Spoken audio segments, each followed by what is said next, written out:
Back to live show. China పర్యటన ముగించుకుని రాష్ట్రానికి వచ్చిన ఆంధ్రప్రదేశ్ ముఖ్యమంత్రి చంద్రబాబు నాయుడు చైనా నుంచి రాష్ట్రానికి రానున్న పెట్టుబడులకు సంగతి వివరిస్తూనే రాష్ట్రంలో జరిగిన పరిణామాల గురించి కూడా ప్రస్తావించారు. ముఖ్యంగా హైకోర్టు విభజనకు సంబంధించి అనవసర రాద్ధాంతం జరుగుతోంది తెలంగాణలో. అన్ని వదులుకున్న వాళ్ళు హైకోర్టును వదులుకోవడం పెద్ద విషయం కాదు.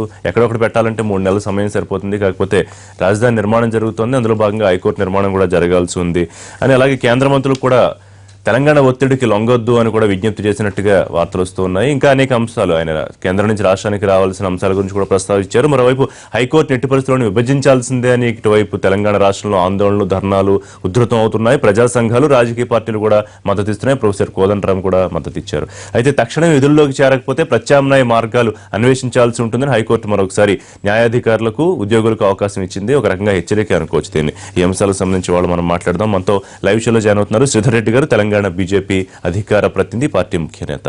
లంకా దినకర్ గారు, ఆంధ్రప్రదేశ్ టీడీపీ అధికార ప్రతినిధి, పార్టీ ముఖ్య నాయకులు. డీసీ గోవిందరెడ్డి గారు, ఎమ్మెల్సీ, వైఎస్ఆర్సీపీ ముఖ్య నేత. నమస్కారం, వెల్కమ్ టు లైవ్ షో. ముందుగా దినకర్ గారు, అంటే ఏదో జరుగుతుందా, లేకపోతే ముఖ్యమంత్రి విదేశీ పర్యటన తర్వాత దీనికి ఏమన్నా ఒక ఫుల్ స్టాప్ పడుతుందా, లేకపోతే ఒక సొల్యూషన్ వస్తుందా అనుకున్న దానికి దాదాపుగా తేల్చి చెప్పేశారా ముఖ్యమంత్రి?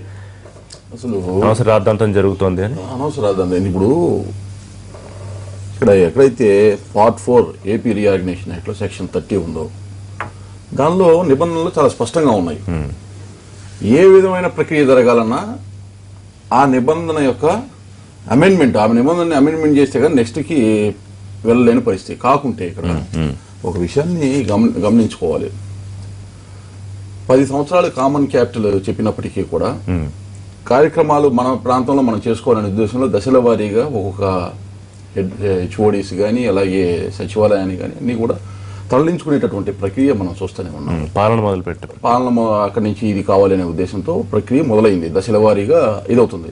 అందులో భాగంగానే ఇవాళ హైకోర్టు అనేది కూడా మాకుండేటటువంటి ప్రాధాన్యత క్రమాల్లో అది ఏ సమయంలోకి అక్కడికి తీసుకువెళ్లాలో, ఏ సమయంలో అక్కడ మాకు కావాల్సినటువంటి ఇన్ఫ్రాస్ట్రక్చర్ క్రియేట్ అవుతుందో ఆ సమయంలో పూర్తవుతుంది. దాని గురించి ఏమీ ఇది కావాల్సిన అవసరం లేదు. ఇంకొక అంశము, ఆ రోజు కామన్ క్యాపిటల్గా 10 years పెట్టినటువంటి అంశాన్ని చాలా స్పష్టంగా ఏదైతే ప్రస్ఫుటంగా దానిలో మెన్షన్ చేశారో దీనిలో అయితే లిమిటేషన్ ఆఫ్ పీరియడ్ కూడా లేదు. ఇన్ఫ్రాస్ట్రక్చర్ క్రియేషన్ అనేటటువంటి పాయింట్ ఒకటే ఉంది. అక్కడ క్రియేట్ అయిన తర్వాత ఇక్కడి నుంచి అక్కడికి షిఫ్ట్ కాబడుతుంది. అప్పుడు దాకా ఈ కామన్ క్యాపిటల్ లాగా ఇది కామన్ హైకోర్టు అనేది సుస్పష్టం, దానిలో ఎటువంటి రాద్ధాంతం లేదు. అయితే ఇది ఒక హైకోర్టు అంశంతో ముడిపడినటువంటి అంశమే కాదు. షెడ్యూల్ 9, షెడ్యూల్ 10కి సంబంధించినటువంటి ఇన్స్టిట్యూషన్స్ ఏవైతే ఉన్నాయో ఆ సంస్థలకి సంబంధించినటువంటి బైఫర్కేషన్ కి సంబంధించి కూడా సుప్రీంకోర్టు చాలా స్పష్టంగా డైరెక్షన్ ఇవ్వడం జరిగింది. ఇక్కడ ఎట్లా ఉంటుందంటే ఎవరి అవసరాలకి సరిపడా వారు మాత్రమే మాట్లాడి మిగతా అంశాలు మాట్లాడకపోవటం. ఇప్పుడు ఇక్కడ అడ్మినిస్ట్రేషన్ చేసుకోవాలని అక్కడ కూడా ప్రాబ్లం గా ఉంది. ఈ ఇన్స్టిట్యూషన్స్ లేకపోవడం వల్ల ప్రతి ఒక్కటి కొత్తగా తయారు చేసుకోవాల్సి. కేటీఆర్ మంత్రి ఒక ట్వీట్ చేశారు, చంద్రబాబు నాయుడు గారు పరిపాలన స్టార్ట్ అవడం ఆనందంగా ఉందని ట్వీట్ కి బదులుగా మరి పరిపాలన ప్రారంభమైంది, మరి న్యాయం జరగాలంటే హైకోర్టు కూడా అవసరం లేదా? ఈ 2 సంవత్సరాల న్యాయం జరిగిపోయిందా? హైకోర్టు ఉంది, లేదని ఎవరు అంటారు? కామన్ క్యాపిటల్లో హైకోర్టు ఉంది. ఇప్పుడు న్యాయం ఎక్కడ జరగట్లేదంటే ఆ న్యాయస్థానాల్లో జరగాల్సినటువంటి న్యాయం అక్కడ ఉన్నటువంటి ప్రజలకి, ఇక్కడ తెలంగాణలో ఉన్నటువంటి ప్రజలకి న్యాయమూర్తులు ఎప్పుడైతే బయటకు వచ్చారో వారికి సమయం వృధాయి, ఇక్కడ ఉన్నటువంటి ప్రజలకు అన్యాయం జరుగుతుంది. దాన్ని గమనంలోకి తీసుకోవాలి. ఇక్కడ ఏమీ లేదు. ఒక అంశం వచ్చినప్పుడు సబ్జెక్ట్ ని డైవర్ట్ చేయడం కోసం వినియోగించుకుంటే సాధనాలుగానే చట్టాల్లో ఉన్నటువంటి అంశాలని వాడుకోవటం జరుగుతుంది. కానీ వాస్తవంగా ప్రాక్టికల్ గా జరిగేటటువంటి వచ్చిన నష్టం ఏముంది? నియామకాల దగ్గర కూడా వచ్చేటప్పటికి రాజ్యాంగబద్ధంగా ఉన్నటువంటి ప్రొవిజన్స్ ప్రకారం జరిగేటటువంటి నియామకాలే. ఇది ఏ ఒక్క వ్యక్తికి సంబంధించి కదా ఇప్పుడు తెలంగాణ న్యాయాధికారుల అసలు విభజనలో నష్టాలన్నీ ఆ ప్రాంతానికి జరిగినటువంటి నష్టాలతో పోల్చుకున్నప్పుడు ఈ ప్రాంతానికి జరిగినటువంటి నష్టం చాలా తక్కువ. మీరు లోటు బడ్జెట్ కావచ్చు, ఇతరత్ర అంశాలు కావచ్చు, రాజధాని లేకపోవడం కావచ్చు, ప్రాబ్లమ్స్ అనేవి ఉంటాయి. ఇటువంటి చారిత్రాత్మక సంఘటనలు జరిగినప్పుడు జాగ్రత్తగా సార్ట్అవుట్ చేసుకుంటారు. దానికి మన యొక్క వైఫల్యాన్ని కప్పిపుచ్చడానికి ఏ విధంగా అయితే రెచ్చగొట్టే విధంగా చేసి దీన్ని ఒక అంశంగా వాడుకుని కొంతకాలం పబ్బం గడుకునేటటువంటి విధానం ఏదైతే ఉందో దానికోసం చట్టాన్ని వాడుకోవటం. శ్రీధర్ గారు, ఒక ఐకానిక్ భవనంలా ఉండాలి కాబట్టి ఆలస్యం అవుతోంది అని చెప్పి సరే కేంద్ర మంత్రులకు కూడా తెలంగాణ ఒత్తిడికి లొంగవద్దు దయచేసి విజ్ఞప్తి చేయడం. మరోవైపు బాల్ని మళ్ళీ ఏపీ ముఖ్యమంత్రి కేంద్రం కోర్టులోకి తీశారా? కేంద్రం రాష్ట్రాల కోర్టులోకి మీరే తేల్చుకోండి అని చెప్తే సరే కోర్టులో కూడా అంశం ఉందిలేండి, అదొక విషయం. ఇప్పుడు మనం సరే ఎన్ని సెక్షన్లు మాట్లాడుకున్నా హైకోర్టు విధంగా జరిగి తీరాల్సిందే. హైకోర్టు ఎక్కడో హైదరాబాద్ లో ఉంటే మరి ఆంధ్రప్రదేశ్ లో ఉన్నటువంటి చాలా సుదూరంగా ఉన్నటువంటి ప్రజలకు న్యాయం జరుగుతుందా? అది కూడా మనం ఆలోచించాల్సిన అవసరం ఉంటుంది. మీరు హైదరాబాద్కి గుంటూరుకి హార్డ్లీ వెళ్ళినటువంటి పరిస్థితులలో నేను కూడా 4 గంటలు జర్నీ ఉంటుందేమో, దాదాపుగా విజయవాడకి 4:30 తర్వాత 5 గంటలు. మరి అదే మనకు చాలా కష్టం అవుతుంది. మనం ఏమంటే రాజధాని మార్చుకోవాలని ఆగమేఘాల మీద మరి వాళ్ళ పరిపాలన భవనం నిర్మించుకున్నటువంటి ప్రభుత్వం అక్కడ మాత్రం హైకోర్టు ఏర్పరచుకోవడానికి ఇబ్బంది లేదో నాకు అర్థం కాలేదు. నెంబర్ 1. దీన్ని రాజకీయంగా ఎవరు మిత్రపక్షం శత్రుపక్షం, మేము తెలంగాణ వాళ్ళం మీరు ఆంధ్ర వాళ్ళం కాకుండా తెలంగాణ ప్రజలే కాకుండా ఆంధ్రప్రదేశ్ ప్రజలు కూడా దీంట్లో న్యాయం జరుగుతుంది హైకోర్టు జరిగితే.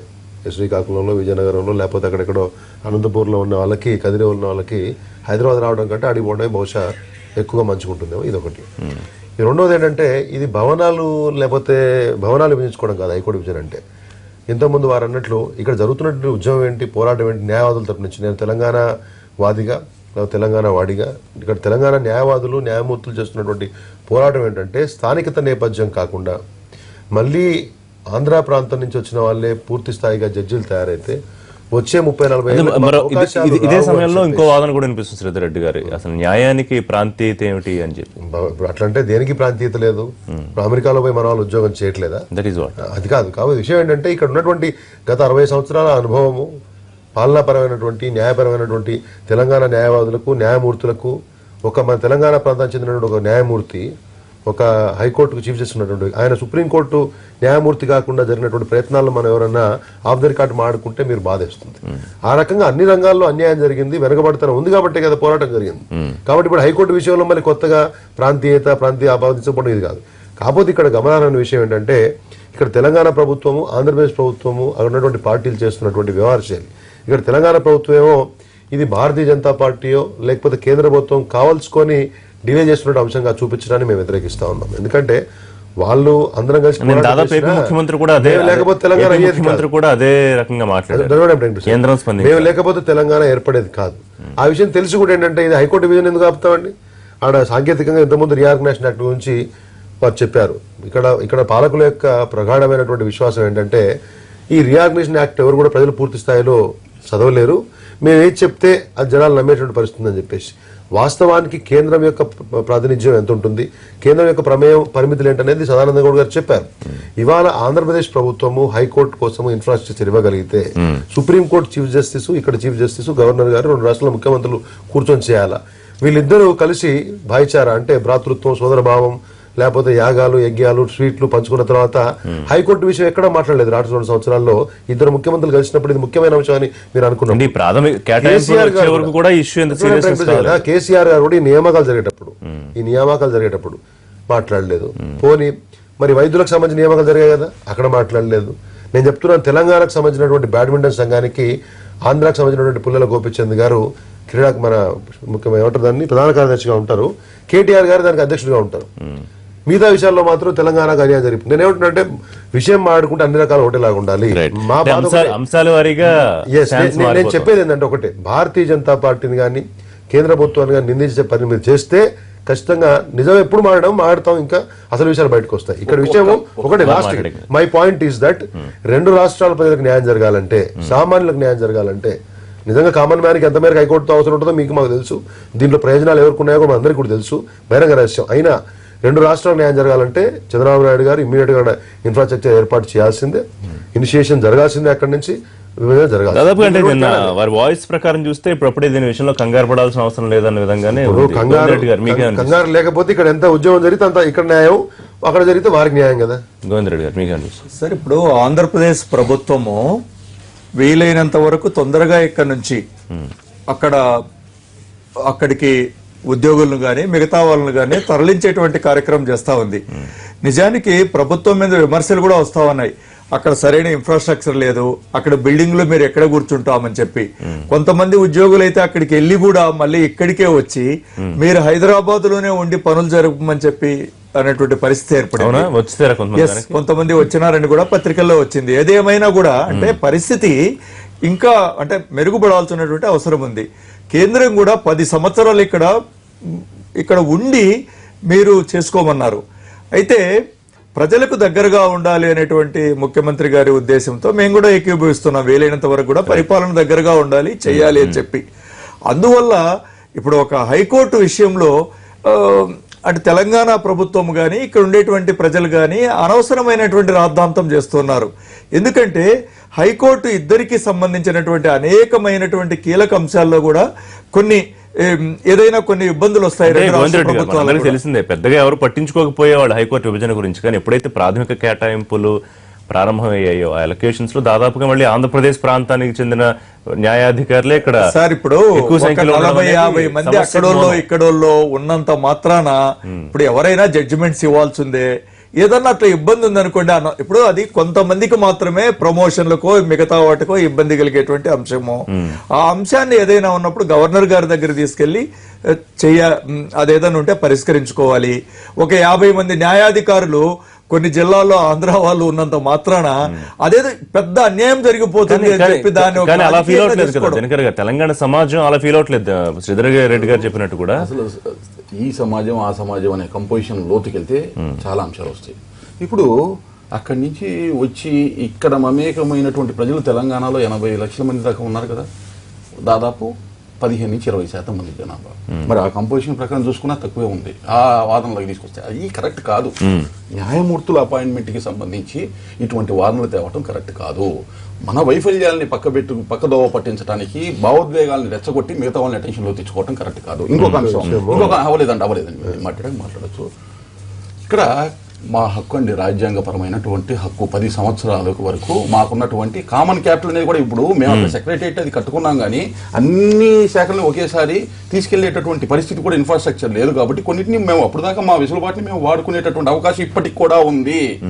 ఏ శాఖలు అయితే తరలి వెళ్ళినాయో ఆ శాఖల వరకే అక్కడ చట్టం ప్రకారం అదే విధంగా ఏదైతే ఖురాన్, బైబిల్, అలాగే భగవద్గీత అనేటటువంటి ఏపీ రీఆర్గనైజేషన్ యాక్ట్ మాకు విభజన జరిగిన దానికి అనేటటువంటి వారు అందులో ఉన్నటువంటి ప్రొవిజన్, అందులో ఉన్నటువంటి చట్టాన్ని, అందులో ఉన్నటువంటి సెక్షన్ని కూడా అదే స్ఫూర్తితో గౌరవించాల్సినటువంటి బాధ్యత ఉంది. ఇది ఏదో ఒక చిన్న అంశాన్ని అదే ప్రాంతాల వారిగా కూడా చెప్తున్నారు. ఏదో ఆ లెక్కన ఆదిలాబాద్ నుంచో ఎక్కడో కరీంనగర్ నుంచో అక్కడి నుంచి వచ్చే వాళ్ళకి కూడా ఇంతే దూరం ఉంది హైదరాబాద్. అది కాదు మాకు. అలాగే విజయవాడలో పెట్టినప్పుడు విశాఖపట్నం నుంచో లేకపోతే కదిరి నుంచో చూసినప్పుడు దూరం, అలాగే దూరం కాదు, న్యాయానికి దూరాలకి సంబంధం లేదండి. ఇంకోటి ఇన్ఫ్రాస్ట్రక్చర్ గురించి కూడా నేను చెప్తున్నాను. కొన్ని విషయాలు మీకు తెలవాలి. కేంద్ర న్యాయశాఖ మంత్రి ఏం మాట్లాడారో ఆ లైన్ లో మాట్లాడితే కరెక్ట్ అనుకుంటున్నాను మిత్రపక్షాల వారు కూడా. మేమైతే ఇంకొకటి చాలా స్పష్టంగా ఏమన్నారు, కేంద్రం చేతిలో ఏం లేదు, ఏపీ ముఖ్యమంత్రి అసలు ఎవరి చేతిలో లేదు. మీకు ఇంకోటి చెప్తున్నాను, ఏపీ ముఖ్యమంత్రి దగ్గర లేదు, తెలంగాణ దగ్గర లేదు, కేంద్రం దగ్గర లేదు. కేవలం సెక్షన్ 30 సుప్రీంకోర్టు పరిధిలో ఉంది. సుప్రీంకోర్టు న్యాయమూర్తుల అపాయింట్మెంట్ సుప్రీంకోర్టు పరిధిలో ఉంది. అక్కడ తేలాల్సినటువంటి దాంతో పాటు మేము కోరుకునేది ఒకటేనండి, షెడ్యూల్ 9, షెడ్యూల్ 10 ఇన్స్టిట్యూషన్స్ మాకు ఏంటంటే ఒక జాతీయ పార్టీగా కేంద్రంలో అధికారంలో ఉన్న ప్రభుత్వ ప్రతినిధిగా కొద్దిగా మాకు ఇబ్బంది ఉంటుంది ఇలాంటి విషయాల్లో రెస్పాండ్ చేసేటప్పుడు. కానీ తెలంగాణ విషయానికి మిత్రపక్షంగా, సరే ఆంధ్రాలో మిత్రపక్షం, ఇక్కడ కాకపోవచ్చు. ఇక్కడ ఏంటంటే తెలంగాణ అఫీషియల్ లేదు, అన్అఫీషియల్ లేదు. ఇప్పుడు మేము స్వతంత్రంగా పనిచేస్తా ఉన్నాం, ఎన్నికలప్పుడు చూస్తాం. నేను చెప్పేది ఏంటంటే ఇప్పుడు ఇక్కడ ఉన్నటువంటి పరిస్థితులలో ఖచ్చితంగా తెలంగాణ ప్రాంత ప్రజల యొక్క ఆలోచన ప్రకారం మేము ఆడాల్సి వస్తుంది.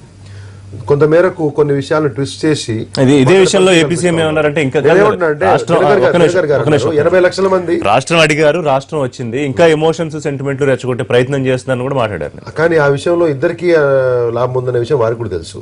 నేనేమంటున్నా అంటే ఇక్కడ ఒక 50 మంది 60 మంది ఉంటే నష్టం ఏంటి, న్యాయానికి అద్దులేంటి? ఒక ప్రశ్న మనం సామాన్య మార్గంలో వేసుకుంటే ఇదే పరిస్థితి ఆంధ్రాలో ఉంటే మీరు తట్టుకోగలుగుతారా? ఒక్క జడ్జి విజయవాడలో ఉంటే గొడవైంది. మీకు అర్థం కాలేదు పాయింట్. ఇటువంటి భావావేశాలు రావాలనేటువంటి ప్రయత్నం జరుగుతోంది. నేనేమంటున్నా అంటే ఖచ్చితంగా సార్ట్అవుట్ చేసుకోవచ్చు, కానీ తరాలుగా దశాబ్దాలుగా ఇటు వలస ఉంది, అటు లేదు. కాబట్టి ఆ బాధ, ఆ వ్యవహారం, ఆ యొక్క కడుపు మంట మీకు అర్థం కాదు. ఎవరైనా ఊరుకుంటారా? 60 మంది 70 మంది జిల్లాల్లో మొత్తంగా న్యాయాధికారులు ఆంధ్ర ప్రాంతం వల్లే ఉండి వచ్చే 40 ఏళ్ళకి మేము ఇక్కడ తెలంగాణ జడ్జి గాడు అనే ఫీలింగ్ ఉంటే ఖచ్చితంగా గారు.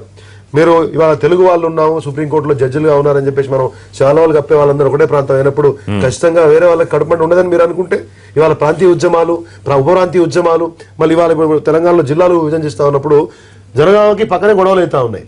దీన్ని మీరు అంత హాస్యాస్పదంగానో మామూలుగానో దీన్ని రేపు పొద్దున రెచ్చగొట్టే అంశంగా మీరు తీసుకుంటే ఇక్కడ ఎంత నష్టం? ఇప్పుడు సామరస్యంగా 20 లక్షలు ఉండొచ్చు, పరిష్కరించుకోవాలి. 20 లక్షలు ఇప్పుడు అది ప్రభుత్వాల యొక్క చిత్తశుద్ధి. That's G2G. Government to government. That is what we are trying to question. KCR గారు కానీ మిగతా వాళ్ళు కేంద్ర ప్రభుత్వాన్ని నిందించే ప్రయత్నం చేసినప్పుడు Right, continue నిజాలు చెప్పే ప్రయత్నం అక్కడే చేస్తా ఉన్నాం. మీరు ప్రభుత్వంగా చంద్రబాబు నాయుడు గారిని చాలా సార్లు కలిసినప్పుడు ఎందుకు మాట్లాడలేదు, ఇవాళ ఎందుకు కేంద్ర ప్రభుత్వం నిందించే ప్రయత్నం చేస్తా ఉన్నారు? ఇంకొక అంశం ఋషి ఇక్కడ సుప్రీంకోర్టు, మీరు అన్నట్టు హైకోర్టు చీఫ్ జస్టిస్, ఇద్దరు ముఖ్యమంత్రులు, గవర్నర్ గారి యొక్క ప్రమేయం ఉండాల్సిన పరిస్థితులలో ఎందుకు కేంద్ర న్యాయశాఖ మంత్రి వైపు, కేంద్రం వైపు మీరు ఏలెత్తి చూపిస్తా ఉన్నారు? మీరు పెట్టుబడుల కోసం చైనాలు పోతారు, ఈయన సింగపూర్ లో పోతారు, స్వతంత్రంగా మీరు ముఖ్యమంత్రులు అంత బ్రహ్మాండమైన పనిచేస్తున్నప్పుడు హైకోర్టు గురించి ఎందుకు చేత కాదు? ఏ అంశాల్లో ఏ ప్రభుత్వం ఏ విధంగా రాజ్యాంగ పరంగా చేసుకోవాలనేటువంటి శిక్ష ప్రభుత్వాలకి ఉంటుంది, ఆ ప్రభుత్వాలు నడిపేవాడికి ఉంటుంది. నెంబర్ 1.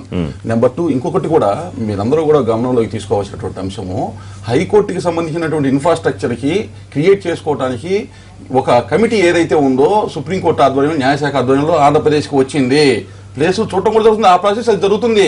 అది జరగట్లేదని ఎవరన్నా కాకుంటే ఈ లోపలే ఇక్కడ ఉన్నటువంటి కొంతమంది రాజకీయ లబ్ధి కోసం వారు చేసేటటువంటి తాపత్రయ ప్రయత్నం తప్పితే వేరే ఏమీ లేదు. వేరే ఏం లేదు.